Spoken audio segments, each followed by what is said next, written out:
हम लोग श्रीमद् भगवद गीता के 10वें अध्याय के 17वें श्लोक को देख रहे हैं।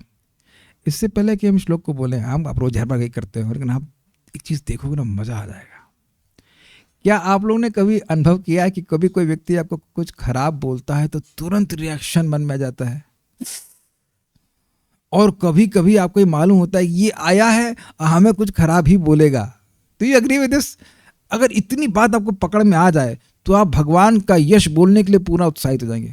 लिंक समझ में नहीं आया? लिंक समझने का प्रयास करें कि जैसे ही कोई व्यक्ति कुछ नेगेटिव बोलता है तो तुरंत आप एकदम भून जाते हैं, हम भून जाते हैं, क्या यार ये क्यों आया, इतना खराब बात बोला। Emotions are immediately aroused when we hear something not good about us. अगर कोई दूसरा आकर बोल दिया कि ये व्यक्ति यह कह रहा था आपके खिलाफ, तब भी आप क्रोधित हो जाते हैं, है ना? इमीडिएटली होते हैं कि बाद में होता है 2 घंटे के बाद, या अच्छा अनकंट्रोलेबली होते हैं कि कंट्रोल में रहते हैं? अनकंट्रोलेबली। अब सोचिए, इतना तो हम पूरे विश्वास के संग कह सकते हैं कि जो यहाँ लिखा है वही बताऊंगा मैं, उसके अलावा कुछ नहीं बताऊंगा। तो आचार्यों ने जो लिखा है वही बोलूंगा, तो भगवान तुरंत खुश होंगे कि 2 साल के बाद खुश होंगे? Does that make you happy? Does that make you enthusiastic to read about Bhagavad Gita and also chanting Hare Krishna? सुबह उठते ही बिना नहाया भगवान को, चाहे नहाए हो चाहे नहाओ आपकी इच्छा, लेकिन जैसे ही जप करना शुरू किया, अगर भगवान वाह, ये सुबह उठते ही हरे कृष्णा कर रहा है, कलयुग में कोई नहीं कर रहा है, कितना प्यारा बच्चे को, कितना क्यूट लग रहा है। भगवान यही बोलेंगे। परम पूज्य राधानाथ महाराज बोल रहे थे बड़े विनोद में कि मान लो आप जब कर रहे हैं ऐसे, हरे कृष्णा, हो गया, हरे कृष्णा पूरा कर दो, कृष्णा कृष्णा, एकदम कोई इंटरेस्ट नहीं है, फिर भी जब कर रहा है, तब भी श्रीमती राधा रानी और कृष्ण भगवान बड़े खुश, चैंटिंग आवर नेम्स, हमारा नाम उच्चारण कर रहा है, और प्रमाण है जामिल अपी। इतना भगवान खुश हो जाते हैं। जैसे आप लोगों को पता नहीं है कि नहीं, हमको आइसक्रीम बहुत अच्छी लगती है, खाते नहीं है, अच्छी लगती है, खाते नहीं क्योंकि नुकसान करती है, लेकिन अच्छी लगती है। तो अब कोई कह दे कि आइसक्रीम और ये ला के दिखा दे तो बड़ा, चलो भाई आइसक्रीम देगा, या और जैसे चीज़ें होती हैं। तो अभी मतलब बनाया दिया नहीं है ना, बनाया है, लेकिन संकल्प लिया है कि आज आप आएंगे तो आज हम ये बना के खिलाएंगे, तब भी व्यक्ति खुश हो जाता है। आप लोग साधु जीवन जिए नहीं ना, आप लोग भोजन के बारे में पता नहीं, हम लोग साधु लोग खाने के बहुत अट्रैक्टिव, अच्छा ये बनाएंगे, ये मिलेगा, वो बहुत खुश हो जाते हैं। समझ में आया आपको बात? गलत तो नहीं कह रहे ना? हाँ, तो भगवान को ये अपना कीर्तन बहुत पसंद है, स्पेशली भगवद गीता का। तभी तो कह रहे हैं कि उससे अधिक मुझे वह सेवक पसंद नहीं। ऐसा नहीं कहना चाहिए, उससे अधिक कोई और पसंद नहीं हो सकता जो इस यश को भक्तों को बोलता है। तो स्वाभाविक सी बात है, जो बोलने वाला है वह भी भगवान को प्रसन्न करने वाला है, और कीर्तन करने वाला भी, श्रवण करने वाला भी। कोई सुनने वाला नहीं हो तो बोले किसको? कैमरे को।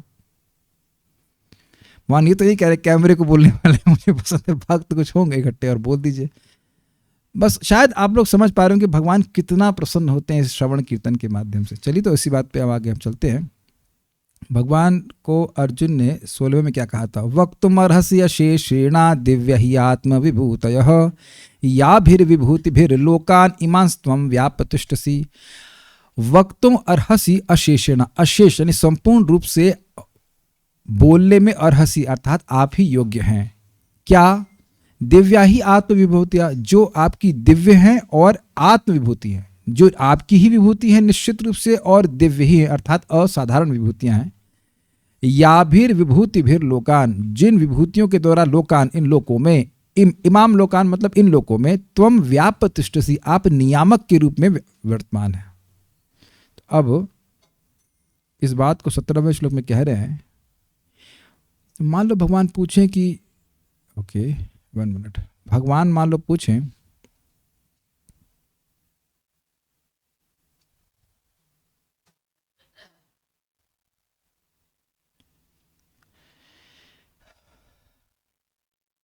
हाँ, तो भगवान मानो पूछे भाई यह क्यों पूछ रहे हो, क्या जरूरत है?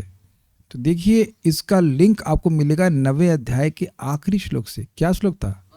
मन मना भव मद भक्तो मदयाज इमाम नमस्कुरु। तो यहाँ पे पिछले श्लोक में कहा गया कि आप कैसे व्याप्त रहते हो।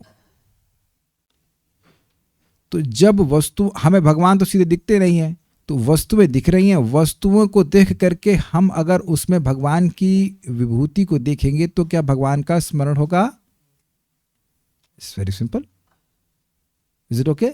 सूर्य को देख रहे हैं, जल पी रहे हैं, जल पी रहे हैं, अब इससे मुझे प्यास लग रही है तो मुझे क्या संतुष्ट करेगा? पेट्रोलियम? नहीं, जल का स्वाद ही संतुष्ट करेगा।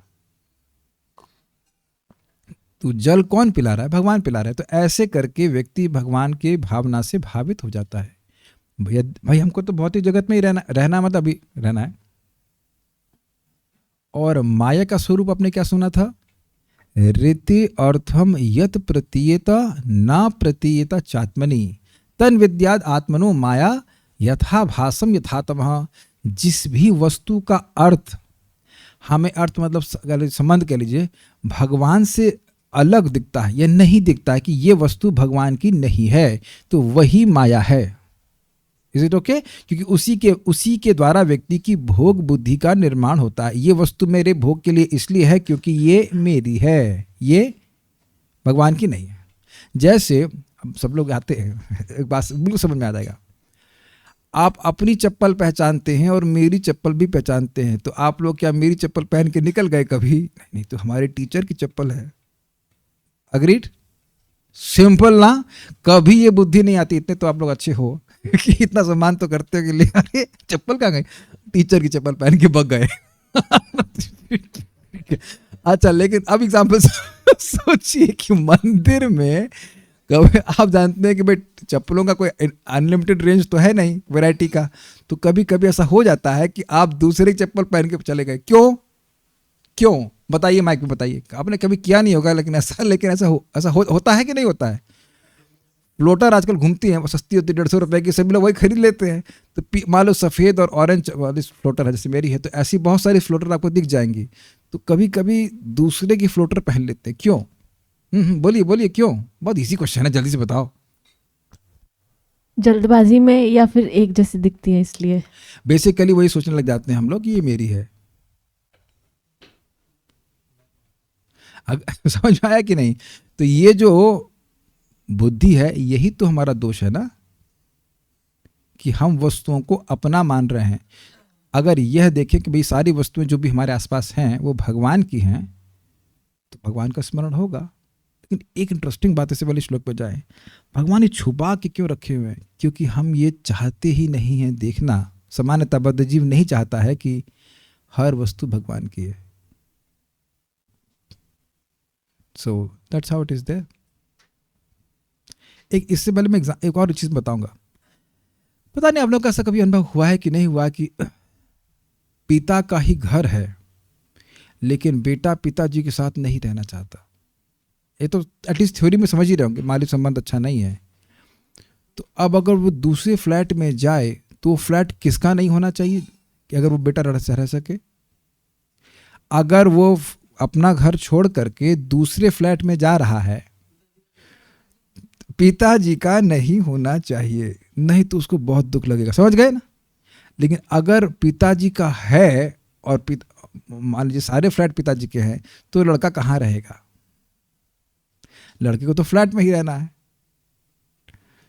तो पिताजी के लिए आवश्यक है कि वह यह ना बताएं कि ये मेरा है। Is that clear? I think इससे अधिक मैं स्पष्ट नहीं बता सकता हूं। तो ये भगवान सिस्टम कर रखा है कि सब कुछ उनका है, लेकिन बद्ध जी को ये प्रकाशित नहीं होता है कि ये उनका है, भगवान का है। वो सोचता है ये व्यक्ति दे रहा है, ये कर रहा है, वो कर रहा है, लेकिन सब करने कराने वाले भगवान हैं। लेकिन भगवान के भक्त होने के नाते अर्जुन ये प्रश्न कर रहे हैं कि मैं जानना चाहता हूं कि कैसे हर वस्तु का संबंध आपसे, एटलीस्ट मुख्य मुख्य वस्तुओं का तो आप बता ही दीजिए, और इसके द्वारा मैं आपका स्मरण कर सकूंगा। ये उद्देश्य, ये हमारे लिए बहुत लाभकारी है। रिपीट, क्या रिपीट? ये उदाहरण रिपीट। उदाहरण से फिर से समझ लीजिए कि मान लीजिए मेरे पिता बहुत समर्थ हैं और मेरे पिताजी के साथ नहीं रहना चाहता हूं, तो अब मैं कहीं तो रहूंगा ही, कहीं तो मुझे स्थान चाहिए। तो वो स्थान मेरे पिताजी का नहीं होना चाहिए। नहीं होना चाहिए मतलब एटलीस्ट हाँ नहीं होना चाहिए, तभी मैं रहूंगा। नहीं तो पिताजी से संबंध जुड़ेगा तो मैं उनसे कुछ भी स्वीकार नहीं करना चाहता। कभी कभी लड़का बोलता है कि मैं तुम्हारा 1 रुपया भी स्वीकार नहीं करना चाहता, ये शब्द बोले जाते हैं। तो अब अगर पिताजी का ही सब कुछ है तो और उसको जहाँ जाएगा मालूम चलेगा ये तो उनका निवास है, मतलब भले ही पिताजी रह रहे हो या ना रह रहे हो, लेकिन पिताजी का फोटो मालूम टंगा हुआ है, अरे इसका नहीं, इसका नहीं रहूँगा मैं। तो अब वो कहीं रह ही नहीं पाएगा, वो परेशान रहेगा। तो इसीलिए यद्यपि भौतिक जगत भी भगवान का धाम है, लेकिन इसकी एक विशेषता यह है कि यहाँ कुछ मालूम नहीं चलता कि सब कुछ भगवान का है। लेकिन भक्त विपरीत सोचता है, इस जगत में वह भगवान की एनर्जी से नहीं, एनर्जेटिक से इंटरेस्टेड होता है। और इसीलिए यहाँ अर्जुन पूछ रहे हैं कि कैसे मैं आपको इस जगह वस्तुओं को देखूं, लेकिन उनको देख करके आपका स्मरण कर सकूं।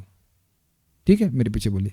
कथम विद्यामहम योगिंस त्वाम सदा परिचिन्तयन्।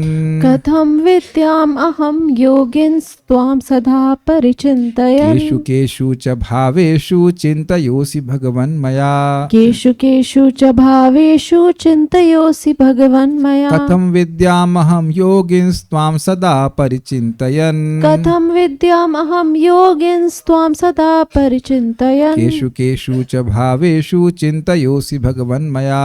केषु केषु च भावेषु चिन्तयोऽसि भगवन् मया। चिंत्योसी, वो चिंतयोसी नहीं है, वो आधाता है, चिंत्योसी भगवन् मया।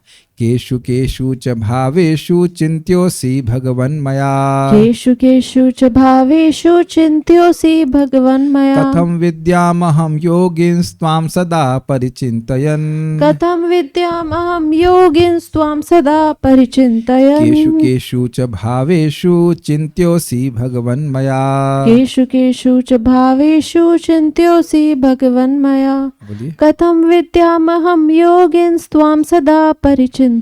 कथं विद्यामहं योगिंस त्वां सदा परिचिन्तयन्। केषु केषु च भावेषु चिन्त्योऽसि भगवन् मया। केषु केषु च भावेषु चिंत्योऽसि भगवन् मया। अनुवाद। हे कृष्ण, हे परम योगी, मैं किस तरह आपका निरंतर चिंतन करूं और आपको कैसे जानूं। एक बात आप यहाँ स्पष्ट समझ रहे हैं कि निरंतर मैं कैसे अविद्या से निवृत्त रहूं, ये प्रश्न है। Can you understand this? अविद्या का मतलब क्या? मैं अपने स्वरूप को भूल जाऊं और अपने को देह मानूं और फिर भोग में लग जाऊं। तो अब आप समझ रहे क्या बोल रहे हैं? मैं आपका निरंतर चिंतन करूं, अर्थात भगवत चिंतन मतलब अविद्या गायब होती चली जाए। यही प्रश्न है, बहुत संगीन प्रश्न है, बहुत गंभीर प्रश्न है। हे भगवान, आपका स्मरण किन किन रूपों में किया जाए? योगिन, हे योग माया शक्ति विशिष्ट, अर्थात जो योग माया के विशिष्ट शक्ति से युक्त हैं। योगी, देखिए योगी का अर्थ हुआ योग करने वाला सामान्यतः, लेकिन यहां पे योगी का अर्थ हुआ योग शक्ति को धारण करने वाला। समझ में आपको? जिसके पास योग शक्ति है वो योगी। आप समझने का प्रयास कीजिए, जो योगी है वह योग शक्ति को प्राप्त करता है कि नहीं करता? वह बड़े बहुत बड़े योगी हैं तो केवल योग का अभ्यास कर रहे हैं, यही अर्थ नहीं है। अर्थ यह भी है कि उनके पास बहुत बड़ी योग की शक्ति है। तो अब अगर भगवान पे बात मतलब लागू की जाए तो भगवान कब अभ्यास किए योग का? तो कभी नहीं है। तो यहाँ पे योगी का अर्थ क्या होगा? वह भगवान जिनके पास अचिंत्य योग शक्ति अनादि काल से है और अनंत काल तक रहेगी। Just see the depth of each word of Bhagavad Gita. भगवान को योगी क्यों कह रहे हैं? हम योगेश्वर सुनते हैं ना, योगी क्यों कह रहे हैं? योग शक्ति से युक्त है भगवान। ये भगवान की, और योग मतलब जो जो जो असंभव है उसको भी घटित कर सके वह। जैसे कि भगवान कह चुके हैं, पश्य में योगम ऐश्वर्यम भूत भृन्न च भूतस्थ ममात्म भूत भावना। सुना था हम लोग 9th चैप्टर में सुना था, मेरे योग ऐश्वर्य को देखो। तो वहां पे योग का अर्थ क्या लिया गया था? यही लिया गया था कि जो चीज असंभव है उसको भी संभव करने की शक्ति। आप उसको देख लीजिएगा वहां पे। नवा अध्याय कौन सा है? 9.7 या 8 ऐसे होगा। पश्य में योग आश्रम श्लोक था। कथम, किस प्रकार, सदा परिचिंतन, निरंतर ध्यान करते करते, अहम यानी मैं, त्वाम यानी आपको, विद्या अर्थात जानूंगा। भगवान, हे भगवान, केशु केशु और किन किन भावेशु पदार्थों में मया चिंत्यसी, मेरे द्वारा आप चिंतनीय हैं। इस पे एक बहुत अच्छी बात याद आ रही है। 11वें स्कंद में चार कुमार प्रश्न करते हैं पिताजी से, बाबा मतलब ब्रह्मा जी से, भाई ये इंद्रियों के विषय सदा मन में प्रवेश करते रहते हैं और मन सदा इंद्रिय विषयों में प्रवेश करता रहता है, तो इनको अलग कैसे करें? अब आप कहेंगे यह बात आप क्यों कह रहे हो? क्योंकि हमेशा ही हम किसी ना किसी पदार्थ का स्मरण करते रहते हैं। Is it okay? शब्द का, रूप का, रस का, गंध का। कभी कभी ऐसा भी होता है कि भोजन कर रहे हैं और शाम के भोजन की प्लानिंग चल रही है जो खा रहे हैं भोजन उसका सोच भी रहे भोजन के बारे में। गलत तो नहीं कह रहे ना? तो रूप, रस, गंध, स्पर्श आदि के बारे में कब नहीं सोचते हैं ये बताइए। अब तो हम बात ही कर रहे थे कि हर समय हम लोग कुछ ना कुछ सोचते रहते हैं। ये प्रश्न था चार कुमारों का। और फिर हम इसको अलग कैसे करें? क्योंकि मन तो हमेशा इंद्रिय विषयों में फंसा रहेगा। तो बात बहुत बड़ी थी, लेकिन भगवान ने सोल्यूशन ये बताया कि तुम मन को इधर उधर जाने की बजाय मन को मुझ में लगाओ। यही प्रश्न है आप कि भाई कोई वस्तु देख रहे हैं और उसका संबंध भगवान से जोड़ दे रहे हैं, तो किसका स्मरण हो रहा है? भगवान का स्मरण हो रहा है। बस भगवान का स्मरण ही तो सारे साधनों का सार है। स्मर्तव्यः सततम विष्णु विस्मृतव्यो न जातुचित सर्व विधि निषेधेषु एतयोर एव किंकरः। हमेशा भगवान विष्णु का स्मरण करना चाहिए और भगवान विष्णु का विस्मरण कभी नहीं करना चाहिए। जितने भी विधि और निषेध हैं उनका उद्देश्य ये वो सारे के सारे इस सिद्धांत के किंकर अर्थात दास हैं। Is it okay? क्योंकि हमारी मूल बीमारी यही है कि हम भगवान को और भगवान से संबंध को भूले हुए हैं। तो इसका ये है उद्देश्य इस प्रश्न का। I think is very clear. ठीक है श्रीधरी, उक्त कथन के अभिप्राय को दिखाता हुआ कथम इत्यादि 2 श्लोकों द्वारा प्रार्थना करता है। उक्त कथन मतलब 10.16 जो मैं कहा कि किस प्रकार अपनी विभूतियों के द्वारा आप इस जगत में व्याप्त रहते, उसी कथन को कि अभिप्राय को क्यों पूछना चाहते हो? क्यों पूछना चाहते हो कि मैं किस प्रकार नियामक के रूप में सभी जगह व्याप्त हूँ? तो उसको, उस प्रयोजन को 2 श्लोकों में बता रहे हैं। हे योगिन, कैसे अर्थात किन किन विभूतियों के भेदों से आपका सदा चिंतन करता हुआ मैं आपको जानूं? ये समझ में आया? कथम, कथम शब्द था ना संस्कृत में, कथम किस प्रकार। तो कह रहे हैं कि भाई अच्छा सूर्य का तेज, अच्छा ये है, चंद्रमा का तेज भगवान से आ रहा है, ऐसे करके विभिन्न प्रकार की विभूतियों से के द्वारा भगवान अपने आप को कंट्रोलर के रूप में व्याप्त किए हुए हैं। अभी समझिए आप, अगर आप हाईवे पे जाते हैं तो 100 से अधिक नहीं चला सकते, नहीं तो चालान हो जाएगा। तो वहाँ जो इंस्पेक्टर है जो चालान काटेगा वो किसकी विभूति है? गवर्नमेंट की विभूति है या प्राइम मिनिस्टर की, राजा की। तो राजा उस विभूति के द्वारा उस स्थान में व्याप्त है। तो क्या आप उस स्थान के जो भी चालान काटने वाला है उसको गवर्नमेंट का प्रतिनिधि मानते हैं कि नहीं मानते हैं? तो उसको देख करके केवल ड्रेस देख कर डर नहीं लगता है। अगर मैं खाकी पहन के आ जाऊंगा तो डर नहीं लगेगा? नहीं, ऐसा कुछ नहीं है। जो व्यक्ति पुलिस इंस्पेक्टर है उसके कुछ बहुत से लोग खाकी पहन के घूम सकते हैं, लेकिन उसके पास एक अधिकार है, एक शक्ति है जो उसे गवर्नमेंट के द्वारा प्रदत्त है, तब डर लगता है व्यक्ति को। कुछ समझ रहे ना बात? Is it okay? यस। तो विभिन्न प्रकार की विभूतियां हैं, उनके भेदों को मैं कैसे समझ सकूं? अच्छा ये विभूति ये है और ये विभूति वो है। जैसे कि मैंने पुलिस का एग्जाम्पल लिया, ऐसे ही डीएम भी है। तो DM is kind of different from police. और कोई सरकारी डॉक्टर है वो अलग है, और वकील है और जज है वो सब अलग अलग विभूतियों को धारण किए हुए हैं। जबकि वो सारी विभूतियां कहाँ से आ रही, शक्तियां कहाँ से आ रही हैं? गवर्नमेंट से आ रही हैं। ऐसा तो नहीं कि हम जज के सामने जाकर के भांगड़ा करने लग जाएंगे, तो कहेंगे ये तो बड़ा अपमान कहा जाएगा। Is it not? आप जानते हैं, मान लीजिए कोर्ट में किसी को बुलाया जा रहा है, तो अब वो नहीं जाएगा तो कोर्ट का अपमान होगा। कोर्ट का अपमान मतलब जज का अपमान, और जज का अपमान मतलब गवर्नमेंट का अपमान। तो वहाँ वो देखेगा कि जज गवर्नमेंट की विभूति है, अगर उसने कहा है कि आपकी पेशी होगी तो आपको जाना पड़ेगा। तो वहाँ वो गवर्नमेंट के आदेश से, नहीं तो यहाँ मथुरा में कोई बुलाए और हमको जाने वाले हैं, मतलब एग्जाम्पल दे रहा हूँ, क्यों जाएंगे भाई? नहीं जाएंगे ना। लेकिन जाता है व्यक्ति विभूति को देख करके, तो वह उस शक्ति को देख करके गवर्नमेंट का अंदाजा लगा लेता है, गवर्नमेंट की शक्ति इसके पीछे है। ये इतना आसान नहीं है जो आप सोच रहे हैं। इस जगत में लोग सूर्य को कब से देखते आए? जब हम लोग पैदा भी नहीं हुए थे तब से भी।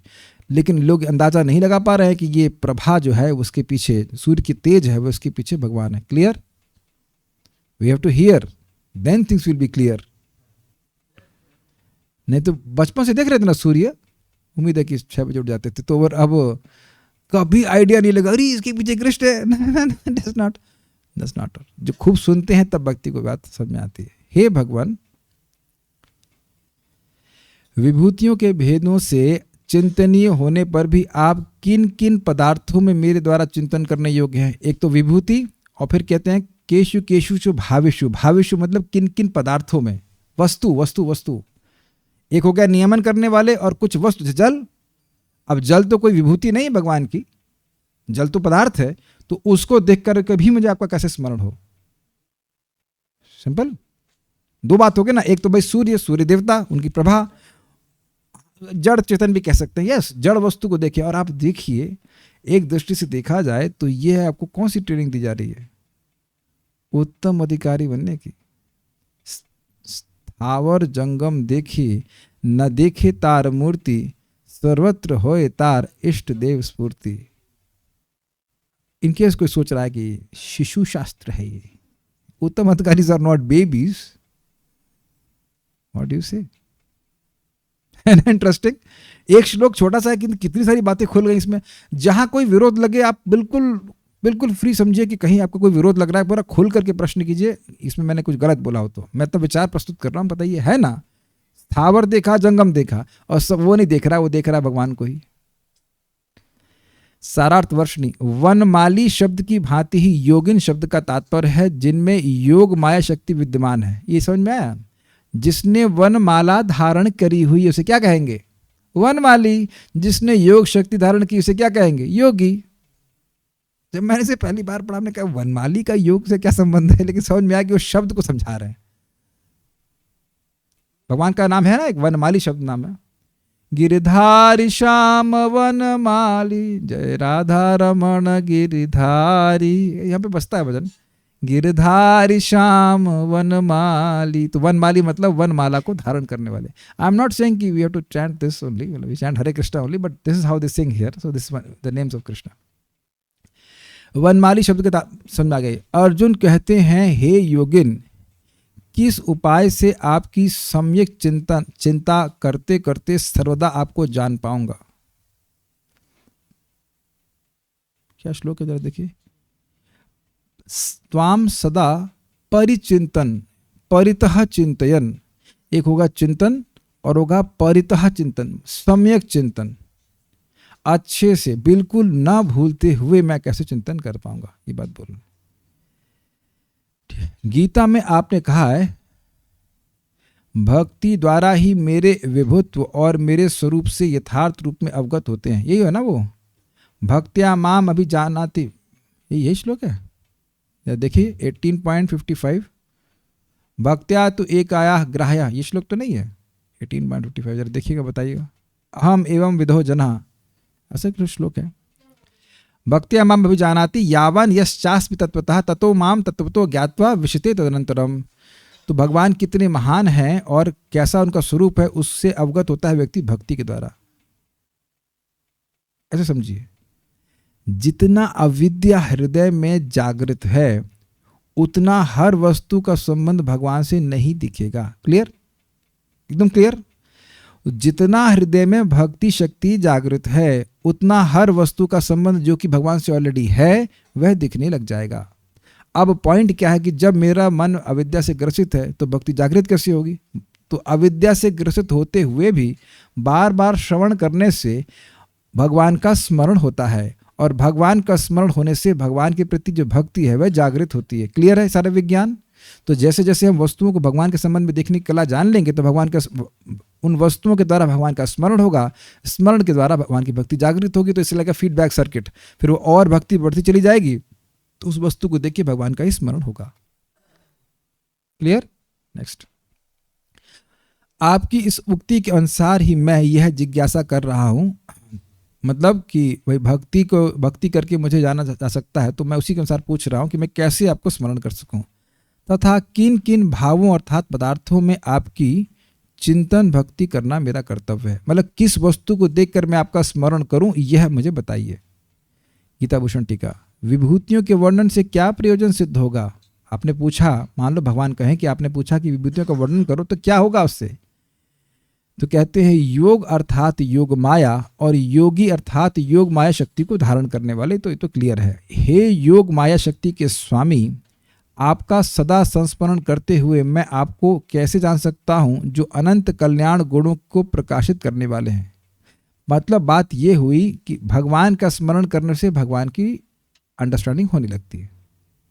तो अब मैं जानना चाहता हूं कि मैं आपका स्मरण कैसे कर सकूं सतत, ये बात है। उद्देश्य क्या है? भगवान को जानना। जानने का साधन क्या है? स्मरण। तो स्मरण कैसे होगा ये पूछ रहे हैं, इसलिए विभूतियों के बारे में पूछ रहे हैं। फाइन, ठीक है। आप किन किन पदार्थों में अपने को प्रकाशमान करते हैं, आप यह मुझे बताइए ताकि मैं आपका ध्यान कर सकूं। अब एक बात थोड़ा समझ लेते हैं कि जितना, इसको समझने का बहुत सिंपल तरीका है। क्लास समाप्त करता हूं, समझ में आ जाएगा। आप पहेली क्यों पूछते रहते हैं? क्योंकि हमको समझ में आता है। आप महसूस करते हैं कि क्लास के समय एक अलग एनर्जी के संपर्क में रहते हैं। बोलने वाला और सुनने वाला भी संतुष्ट होता है। जैसे ही क्लास समाप्त होती है तो प्राय अपनी आदत अनुसार हम लोग कंडीशनड बातें करते हैं। और आप देखेंगे, I mean even if they are not bad but they are just not very encouraging. क्या ऐसा आप लोग अनुभव करते हैं? कम से कम नींद तो नहीं आती उसको सुनने में। एक विनोद की बात है। एक भक्त ने पूछा साधु से, महाराज जी ये क्लास में ही नींद क्यों आती है? बाहर जो बातें करते हैं उसमें तो नींद नहीं आती है। तो साधु ने कहा, भाई देखो, नींद तो फूल के बिस्तर पे ही आएगी ना। कोई कांटों पे लिटा देगा तो नींद कैसे आएगी, है ना? तो कथा सुनते हैं तो शोक मोह नष्ट, भय भी नष्ट। जब शोक नहीं, मोह नहीं, भय नहीं, तो फिर क्या है? फिर तो नींद ही रहेगी ना। ये तो ना कह रहे कथा नींद डिस्टर्ब कर, नींद हटा देती है, शोक मोह और भय को नष्ट करती, चिंता से मुक्त, तो नींद सोएंगे भी नहीं। एक बार परम पूज्य राधा गोविंद महाराज कह रहे थे कि प्रवचन में कि एक व्यक्ति आए, क्लास में ओम नमो भगवते वासुदेव वाय भी नहीं हुआ और सोना शुरू कर दी। तो महाराज कहे, अरे कम से कम कुछ कथा हो जाने देते तब तो सोते। तो कह रहे, महाराज क्या करें, बाहर बड़ी टेंशन है, कम से कम कथा में तो हमें सुख मिलता है, वहां तो थोड़ा सो लें। मैं ये बात कहाँ से कहने लगा, कहाँ से आ गई बात? स्मरण से कुछ बात, हाँ मैं ये बात कर रहा था कि हम लोग जब कथा को, ये भगवान का स्मरण सुखमय है यह बोल रहा था, इसीलिए सुख होता है तो व्यक्ति थोड़ा सो जाता है। लेकिन पॉइंट इज दैट कि जैसे ही भगवान की बात समाप्त करते तुरंत जलन शुरू हो जाती है। तो भक्तों को भगवान का स्मरण करना अच्छा लगता है, ये बात पूछ रहे हैं, इसीलिए पूछ रहे हैं। आप दोनों ही प्रश्न का उत्तर दे दीजिए। कौन से दो प्रश्न समझ में आ रहे हैं आपको? विभूतियों के द्वारा आपका स्मरण कैसे करूं और पदार्थों को देख करके आपका स्मरण कैसे करूं। ठीक है, ये श्लोक कभी पहले पढ़े हैं आप लोग? ओह, पढ़े भी नहीं है, तब तो मैं ये भी टॉन्ट नहीं मार सकता कि पढ़े तो दिखाए, कभी देखे थे कि नहीं देखे थे। वाह, दैट्स गुड। तो फिर अच्छी बात है। तो आप देख लीजिएगा, इसी प्रकाश में आपको आगे के श्लोक देखने। क्या प्रकाश? कि क्या भगवान अपनी विभूति का वर्णन कर रहे हैं या पदार्थ का स्मरण पदार्थ का वर्णन कर रहे हैं। क्लियर? क्या क्या बात करेंगे भगवान, बताइए। या तो विभूति का द्वारा अपना स्मरण कराएंगे या फिर पदार्थ का। विभूति नॉट विभूति। विभूति क्यों? कि कुछ लोग कहते हैं हमारे गुरु जी की फोटो से विभूति निकलती है और वो भगवान है। तो विभूति से भगवान का स्मरण नहीं हो रहा है, विभूति से स्मरण हो रहा है। Not Vibhuti, Vibhuti. Vibhuti and पदार्थ। जी हाँ, नेक्स्ट। यह आपकी विभूतियों के वर्णन के द्वारा हो जाएगा, इसलिए आप मुझे अपनी विभूतियों की शिक्षा दीजिए। नोट, योग माया की शक्ति के द्वारा भगवान के किसी विशेष पहलू को भक्त को प्रकट या अप्रकट किया जाता है। योग माया शक्ति को भगवान धारण किए हुए हैं, तो योग माया से कुछ अंश को भक्तों का भी या भक्तों का दोनों का ज्ञान ढक लेते हैं या प्रकट कर देते हैं। समझ में आ रहा है बात? तो भगवान वो कह रहे हैं कि आप ऐसा बताइए कि आप अपनी विभूतियों के द्वारा सब जगह प्रसरित हैं, व्याप्त हैं, लेकिन अपनी योग माया शक्ति के द्वारा आप ढके हुए हैं उसको। तो मुझे वो ज्ञान दीजिए ताकि जो योग माया का आवरण है मेरे सामने से हट जाए। ये है योगी कहने का आशय। नहीं समझा भाई, भगवान ने अपनी योग माया की शक्ति से सब लोगों को ढका हुआ है, तो इस कारण से वे वस्तुओं का संबंध भगवान से नहीं देख पा रहे हैं। तो कह रहे हैं हे योगी, आप कृपा करके ऐसे बताइए कि योग माया का आवरण मेरे सामने से हट जाए और मैं देख पाऊं कि कैसे हर वस्तु आपके संबंध में है। भाई जो जो कवर करने की शक्ति रखता है वो अनकवर करने की शक्ति भी रखता है। जैसे आप लोग चद्दर उड़ते हो तो चद्दर हटाते भी तो हो ऐसा तो नहीं है कि चद्दर मुंह पे डाला खुद और कोई दूसरा अरे भैया उठाओ उसको चद्दर को। नहीं, जब चद्दर खुद ही ओढ़े हो तो चद्दर हटा भी सकते हैं। अग्रीड? गलत तो नहीं कह रहे ना ये सब प्रार्थना ईशोपनिषद में आई कि भगवान अपने सामने जो आवरण है वो हटा लीजिए ताकि हम आपके मुख को देख सके। Hiranyamaya पात्रना, yes yes yes, okay. योग माया तो श्री भगवान के संबंध में ही आवृत करती है ना, अर्थात भाव के अकॉर्डिंगली एक्ट करती है ना। देखिए देखिए देखिए देखिए देखिए, योग माया का कार्य अलग अलग प्रकार से है। योग माया अभक्तों को ढक देती है और भक्तों को भी ढकती है, लेकिन भक्तों को ढकती है उनकी प्रेम भक्ति को बढ़ाने के लिए, ताकि वह कृष्ण को अपना पुत्र या अपना मित्र मान सकें। लेकिन अभक्तों को जब ढकती है तो वो उनको यह ज्ञान भी ढक देती है कि वह कृष्ण भगवान हैं और उनका उनसे कुछ संबंध है। मैं फिर से रिपीट कर रहा हूं, जब योग माया भक्तों को ढकती है तो वो जरूर भूल जाते हैं कि कृष्ण भगवान है, लेकिन वो यह नहीं बोलते कि कृष्ण उनके क्या हैं। क्लियर? लेकिन जब अभक्तों को ढकती है तो वो लोग यह भी भूल जाते हैं कि वो कृष्ण उनके क्या हैं, मतलब वो खुद भूल जाते हैं कि वो भगवान से उनका संबंध है, और यह भी भूल जाते हैं कि कृष्ण भगवान है, इसीलिए तो उनको मारने का प्रयास करते हैं। क्लियर है? तो ऐसा नहीं कि योग माया केवल अभक्तों पे ही कार्य करती है। आप कहेंगे अभक्तों को तो महामाया देवी ढकती है ना। जी देखिए पॉइंट क्या है। अच्छा, आपके घर में पता नहीं एसी है क्या? हर हाथ बोल दो हाँ है ना। अरे इसीलिए थोड़ा रहे भाई, इतना तो बोला एसी चल। घर में कुकिंग करती हैं इंडक्शन वगैरह से? अच्छा, तो इंडक्शन को तो अग्नि चलाती है और एसी को बिजली चलाती है ना? नहीं, तो दोनों को ही बिजली ही चलाती है, ये प्रॉपर समझाते हैं। तो एक ही एनर्जी है, लेकिन भगवान उसको अलग अलग प्रकार से करते हैं। यद्यपि हम उसे महामाया कह देते हैं कि कार्य अलग प्रकार से कर रहा है, जैसे कि इंडक्शन को आप इंडक्शन कहते हो, फ्रिज को फ्रिज कहते हो, क्योंकि वो कार्य अलग से करता हुआ दिखता है, लेकिन एनर्जी तो एक ही है ना। एनर्जी दो नहीं है, लेकिन वो कार्य अलग अलग प्रकार से कर रहे हैं, इसलिए महामाया कह देते हैं या योग माया कह देते हैं। भगवान भी तो बोलते हैं ना, योग माया समावृता क्या श्लोक है? नाहम प्रकाशः सर्वस्य योग माया समावृता मूढ़ो यम ना भी जानाति लोको माम अजम अव्ययम। श्लोक हम पढ़ा चुके हैं, इसको आप देख लेना। ठीक है, आगे पढ़ते हैं। ये है छोड़ दीजिएगा। आप यह मुझे बताइए ताकि मैं आपका ध्यान कर सकूं। आप दोनों ही प्रश्नों का उत्तर दीजिए। क्या दो प्रश्न है? क्या दो प्रश्न है? भगवान की विभूतियों के द्वारा उनका स्मरण कैसे होगा और पदार्थ के द्वारा उनका स्मरण। Very good, perfect. यह आपकी विभूतियों के वर्णन के द्वारा हो जाएगा, इसलिए आप मुझे अपनी विभूतियों की शिक्षा दीजिए। नोट, ये क्या फिर से मैंने रिपीट कर दिया क्या? सॉरी, ये हो गया बस, ठीक है, छोड़ दीजिए। तात्पर्य देखते हैं। जैसा कि पिछले अध्याय में कहा जा चुका है, भगवान अपनी योग माया से आच्छादित रहते हैं। आच्छादित रहते हैं मतलब स्वेच्छा से, हमारी तरह ढके नहीं रहते हैं। शब्दों को ध्यान से सुनिएगा। केवल शरणागत भक्तजन ही उन्हें देख सकते हैं। अब अर्जुन को विश्वास हो चुका है कि उसके मित्र कृष्ण भगवान हैं। उसके मित्र कृष्ण भगवान हैं। पढ़ने से थोड़ा अलग भाव हो जाएगा। उसके मित्र कृष्ण भगवान हैं। मैंने पहले क्या पढ़ा था? उसके मित्र कृष्ण भगवान है वो भी ठीक है, लेकिन पॉइंट यहां पे अलग हम बोलना चाह रहे हैं। अब अर्जुन को विश्वास हो चुका है कि उसके मित्र कृष्ण भगवान है। वो सुना था ना आपने, पर ब्रह्म परम धामम पवित्रम परम भगवान इत्यादि। किंतु वह उस सामान्य विधि को जानना चाहता है जिसके द्वारा सर्वसाधारण लोग भी उन्हें सर्वव्यापी रूप में समझ सकें। असुरों तथा नास्तिकों सहित सामान्य जन कृष्ण को नहीं जान पाते, क्योंकि भगवान अपनी योग माया शक्ति से आच्छादित रहते हैं, मतलब ढके रहते हैं। दूसरी बात यह है कि ये प्रश्न जन सामान्य के लाभ हेतु पूछे जा रहे हैं। उच्च कोटि का भक्त केवल अपने ही ज्ञान के प्रति चिंतित नहीं रहता, अपितु सारी मानव जाति के ज्ञान के लिए भी रहता है। अगर आपको याद हो तो प्रथम स्कंद के आखिरी अध्याय में क्या नाम, परीक्षित महाराज ने प्रश्न किए थे कि जो सदा ही मरने वाले उनके लिए क्या सुनना चाहिए, क्या बोलना चाहिए, क्या स्मरण करना चाहिए, क्या पूजा करना चाहिए, क्या करना चाहिए। 5 प्रश्न किए थे।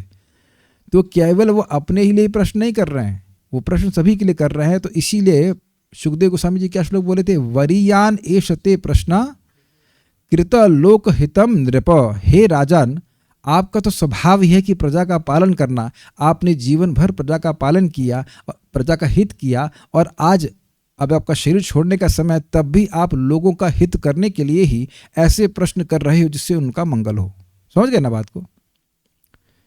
ऐसा नहीं कि उनको प्रश्न का उत्तर पता नहीं। और अभी आप प्रथम तीसरे स्कंद में फिर देखेंगे विदुर जी ऐसे प्रश्न कर रहे हैं, करेंगे भी, जिससे सबका हित होता है, लोग के कल्याण के लिए। क्योंकि लाइक जेन्युइनली, क्योंकि हम लोग अपने ही हित के लिए प्रश्न नहीं करते। बहुत गंभीर बात है। हमारा हित किसमें होगा, हम उसी को सोचते जिससे हमारा अहित होगा। प्लीज, मैं खाली बोल नहीं रहा हूं बोलने के लिए, जरा जाइए, क्या कहते हैं, रिवर्स मारिए और पहुंच जाइए वो जीवन में, इसी जीवन के उस जीवन में जब आप भक्ति नहीं कर रहे थे। We were doing exactly those things which were absolutely disastrous for us. मतलब अगर स्पीड अगर फर्स्ट गियर में, तो भाई लगाओ फोर्थ गियर लगाओ, नरक पहुंचना है। यद्यपि नरक के बारे में नहीं पता था, लेकिन मतलब स्पीड एकदम तेज थी कि भाई वहीं पहुंचना है। और आसपास जितने महात्मा थे वो भी सभी बोले, अरे यार स्पीड कम की हुई, तेज करो तेज करो तेज करो। Do you agree with this कि बहुत पापपूर्ण जीवन था हमारा? तो साधु लोग ऐसे प्रश्न करते हैं कि उस प्रश्न को सुन करके हम लोग फिर अपने हित के बारे में कुछ सोचने लग जाते हैं। कई सालों तक तो प्रश्न ही समझ में नहीं आता है। परम पूज्य वृंदावन चंद्र महाराज कुशाल आश्रम में आते तो कई बार पूछते, हमको याद है श्रीनाथ जी को पूछते, हाँ श्रीनाथ जी, तो भागवत के 6 प्रश्न क्या है? हाँ महाराज जी। किसी को प्रश्न ही पता नहीं है। हमने कहा कहीं ऐसा ना हो महाराज मुझसे पूछ ले। उस वक्त मुझे भी पता नहीं था कि 6 प्रश्न क्या है। तो प्रश्न ही याद नहीं तो भागवत पढ़ क्या रहे हैं बताइए? लाओ क्या लाए? तो प्रश्न तो क्लियर होना चाहिए ना। तो इट्स वेरी इंटरेस्टिंग दैट जो ऋषि मुनि हैं वो जानते हैं कि हम लोग अबोध की तरह, लिटरली बिल्कुल पशु की तरह जीवन जी रहे हैं। हम लोग कभी प्रश्न नहीं करने वाले, चाहे कितने भी गंभीर दिखें। मैं ये बोलते हुए वृंदावन के मंकीज का स्मरण कर रहा हूँ। कभी कभी आप देखेंगे उनके चेहरे से लगेगा बहुत गहन चिंतन में। आपने नोटिस किया कभी? वो बहुत गंभीर से लगते हैं। लेकिन उनके मन में कभी ब्रह्म जिज्ञासा आ ही नहीं सकती, विद ऑल ड्यू रेस्पेक्ट। लेकिन हैं धाम के ही मंकी हैं, कहीं के भी मंकी हो, लेकिन वो कभी वो सोच ही नहीं सकते। Like that people are helpless. तो इसलिए वो प्रश्न कर रहे हैं। अतः अर्जुन, एक मिनट, आपको लग रहा है कि मैं ऐसे ही बोल रहा हूँ, कभी मन में आया हमारे कि हम वस्तुओं को देख करके भगवान का स्मरण कैसे करें? अब समझ में आ गया कि प्रश्न क्यों कर रहे हैं? ठीक है। अतः अर्जुन वैष्णव या भक्त होने के कारण अपने दयालु भाव से सामान्य जनों के लिए भगवान के सर्वव्यापक रूप के ज्ञान का द्वार खोल रहा है। वह कृष्ण को जानबूझकर योगिन कहकर संबोधित करता है, क्योंकि वे योग माया शक्ति के स्वामी हैं, जिसके कारण वे सामान्य जन के लिए अप्रकट या प्रकट होते हैं। सामान्य जन अगर भगवान की भक्ति करना शुरू करते तो भगवान प्रकट करते, नहीं तो नहीं करते। सामान्य जन जिसे कृष्ण के प्रति कोई प्रेम नहीं है, कृष्ण के विषय में निरंतर नहीं सोच सकता। Is very nice. वही व्यक्ति भगवान के बारे में निरंतर सोच सकता है जो भगवान से प्रेम करता हो। समझने का प्रयास कीजिए। कई साल तक हमको बात समझ में नहीं आई कि निरंतर सोचने का मतलब क्या है। देखिए बहुत सिंपल सी बात है, माता जी लोग बिल्कुल समझ जाएंगे इस बात को। माताओं को अपने बच्चों से बहुत प्रेम होता है, तो वह उनके लिए, उनके चित्त पर बच्चे ही छाए रहते हैं। बच्चों का टिफिन बांधना है, बच्चे स्कूल जाएंगे, बच्चे पढ़ लिए, बच्चे ऐसा करते हैं ना माता जी लोग। तो प्रेम का मतलब केवल ये नहीं बैठे बैठे खाली चिंतन कर रहे हैं, लगातार अपने प्रेमास्पद के को कुछ देना है, उसके लिए कुछ करना है, ये चित्त पे छाया रहता है, ये मतलब है। Is it? कोई गलत तो नहीं बोल रहा? प्रैक्टिकल समझ रहे हैं ना बात? तो जिसका भगवान से प्रेम नहीं है वह हर वस्तु को देखकर भगवान की सेवा के बारे में नहीं सोच पाएगा। वह तो भौतिक चिंतन करता है, अर्थात भौतिकतावादी व्यक्ति। अर्जुन इस संसार के भौतिकतावादी लोगों की चिंतन प्रवृत्ति के विषय में विचार कर रहा है। केशु केशु च भावेषु शब्द भौतिक प्रकृति के लिए प्रयुक्त है। भाव का अर्थ है भौतिक वस्तु, अर्थात चावल, गेहूं, आलू, टमाटर। इसको देख करके भी भगवान का स्मरण कैसे हो? Something like that effect. चूंकि भौतिकतावादी लोग भौतिकवादी लोग कृष्ण के आध्यात्मिक स्वरूप को नहीं समझ सकते, अतः उन्हें भौतिक वस्तुओं पर चित्त एकाग्र करने की तथा यह देखने का प्रयास करने की सलाह दी जाती है कि कृष्ण भौतिक रूपों में किस प्रकार प्रकट होते हैं। मैं एक बात बोलूँगा तो आपको समझ में आ जाएगा। प्रभुपाद जी फिजी में शायद थे, कहाँ थे हमको नहीं पता, लेकिन ऐसी घटना सुनी थी हमने कि एक व्यक्ति शराब पीता था। तो प्रभुपाद ने कहा समझो उसको, ये शराब कहाँ से आई? कहते अंगूर से आई। तो अंगूर कहाँ से आए? तो कहते पेड़ से आए, जो भी मतलब जो भी पेड़ होता है, क्या अंगूर का बेल, सॉरी बेल होती है, तो बेल कहाँ से आई? तो फिर कहा ऐसे करके पीछे सोचोगे तो तुम समझोगे कि वो बेल भी भगवान से आई। तो तुम जब शराब पियो तब भी स्मरण करो कि ये भगवान से आए। इस प्रवचन का उद्देश्य शराब का प्रोत्साहन देना नहीं है। अरे प्रभु जी कह रहे थे शराब पियो, नहीं भैया हमने ये नहीं कहा कि शराब पियो।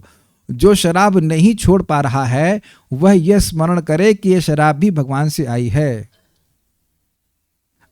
खाना तो सभी लोग खाते ही है ना, तो स्मरण करना चाहिए कि इस खाने के लिए हम भगवान पर निर्भर हैं। यहां तक कि मेरा स्पष्ट बोलने दीजिए प्रभुपाद जी शब्द कि मैथुन के लिए भी तुम भगवान पर ही निर्भर हो। Don't think that any of your sense gratification is coming independent of anything. Eating, meeting, sleeping, defending anything, मतलब कुछ भी क्रिया को कर रहे हो, सो रहे हो। अच्छा पहलवानों ये बताइए सोते कैसे हैं आप तो बायोलॉजी बहुत पढ़े हैं, बताइए सोते कैसे जी? ब्रेन थक जाता। अच्छा हम लोग हमेशा हम लोग थक के ही सोते हैं या जाड़े में कभी कंबल उड़ के भी सो जाते हैं? बताइए। आज यार सोने का मन करता। आप ये नहीं कह सकते कि हमेशा थक के ही सोता है बंदा, गलत कह रहे हैं। और आप अच्छा, और ये इंटरेस्टिंग बात बताएं। अच्छा ये बताएं कि भाई अखबार पढ़ के तो नींद नहीं आती, मतलब पढ़ते उठते नहीं है, लेकिन बोल रहे हैं, और ये भागवत उठाते ही नींद कैसे जाती है? तो ये एक बात है कि हम लोग रोज सो रहे हैं, लेकिन अरे मैं मजाक नहीं बना, हमको भी नहीं पता, किसी को नहीं पता सो कैसे रहे। तो भगवान सारी इंद्रियों की वृत्ति को खींच लेते हैं, सो जाते हैं। अच्छा उठ कैसे जाते हैं? अच्छा सपने कैसे आते हैं? तो आप देख रहे हैं कि हर भौतिक एक्सपीरियंस के पीछे भगवान है। हम एक्सपीरियंस तो कर रहे हैं लेकिन हमको पता नहीं किसके पीछे भगवान सारा कुछ काम कर रहा है। जैसे पिक्चर तो लोगों ने शायद देखी होंगी सिनेमा हॉल में जाकर, लेकिन किसी को भी वो प्रोजेक्टर, वो वाला प्रोजेक्टर चलाना नहीं आता होगा, नहीं ना? तो वो चलाने वाले भगवान है। इतने सारे लोग अंधकार में हैं, समझ आ गया? एक साथ, अग्रीड, एक साथ अंधकार में है सिनेमा हॉल में, और पीछे प्रोजेक्टर चलाया जा रहा है। इधर लोग रो भी रहे हो, डर रहे हो कि ये हो रहा है, वो मारकाट हो रही, कुछ नहीं, लेकिन पीछे वाला प्रोजेक्टर वाला बड़ी शांति से चला रहा है। वो तो उसने कई बार ये पिक्चरें चलाई हैं, समझ गए ना मेरी भाषा का प्रयोग? तो उस प्रोजेक्टर वाले को हम कैसे समझें जो सारे दृश्य को प्रस्तुत कर रहा है? एक बात और बोलूंगा, हमारे चैतन्य चरण प्रभु ने बोली थी, seeing the unseen by seeing what is seen. समझ में आया? Seeing the unseen by seeing what is seen. Seeing the unseen by seeing what is seen. Seen. जो नहीं दिख रहा है उसको जो दिख रहा है उसके द्वारा देखने का प्रयास करना चाहिए। तो क्या नहीं दिख रहा है? भगवान नहीं दिख रहे हैं, लेकिन भगवान की विभूति और पदार्थ दिख रहा है। तो विभूति और पदार्थ को देखने के द्वारा हम भगवान को कैसे देखें? जैसे मैंने एग्जाम्पल दिया कि चप्पल दिख रही है लेकिन चप्पल पहनने वाला नहीं दिख रहा है, तो उसके चप्पल को देखने के द्वारा हम चप्पल को पहनने वाले को देख सकते हैं। एक बार कृष्णा प्रभु आए थे और उस दिन मैं पैदल आ गया था यहाँ पे क्लास में, तो मेरा स्कूटर नहीं देखे तो सोचे कि आज तो प्रभु जी आए नहीं क्योंकि स्कूटर नहीं है। तो स्कूटर नहीं देख रहे थे, वो स्कूटर को देखने या ना देखने के द्वारा मेरी उपस्थिति या अनुपस्थिति को अनुमान कर रहे थे। इट्स वेरी सिंपल, ठीक है? Okay, so will stop here. Shrimad Bhagavad Gita की जय, श्री प्रभुपाद की जय, निताई गौर प्रेमानंदे।